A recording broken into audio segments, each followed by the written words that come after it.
magulang ay kailangan sa mga batang manonood. 나를 힘들게 하고 또 이렇게 그대 눈물 삼켜보죠. Bakit ang laki naman yata ng pera lumalabas sa kumpanya? Director Miguel Yu, wala ka talagang pakialam sa pera niyo. Matatapos din ang kalokohan mo. Hintayin mo lang, Miguel Yu. Ang kapal na mukha mong matulog na mahimbing na hindi siya katabi. Mama. Huwag mo ko tawaging mama. Bakit ba parang lalabang ka na naman sa akin, ha? Kinausap ko yun.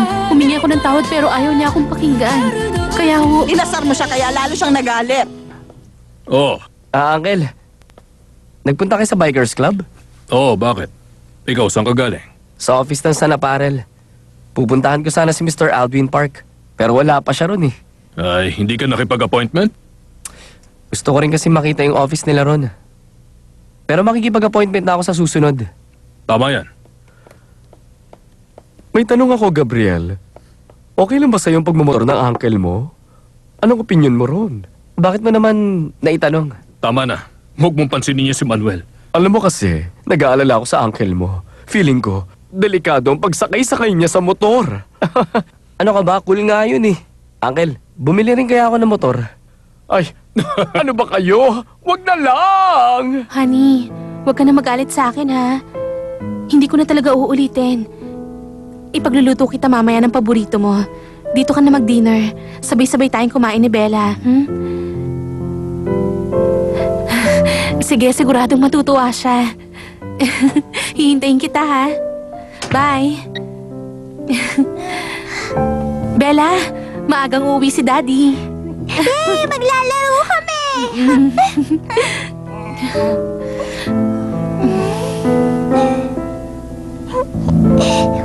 Magtatrabaho na pala si Marivic sa company niyo? Oo. Uy, nakakatuwa naman. Tatawagan ko siya para makapagpasalamat.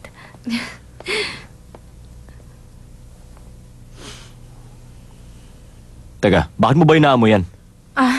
Wala lang. May naamoy lang akong pabango. Buti pa, ihanda mo na yung papaligo ko. Kuha ka ng towel. Oo, sige. Honey, mabuti hindi ka nagalit sa akin.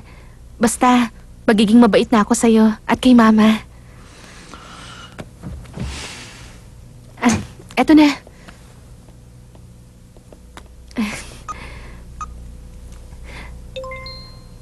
Hi, Marivic.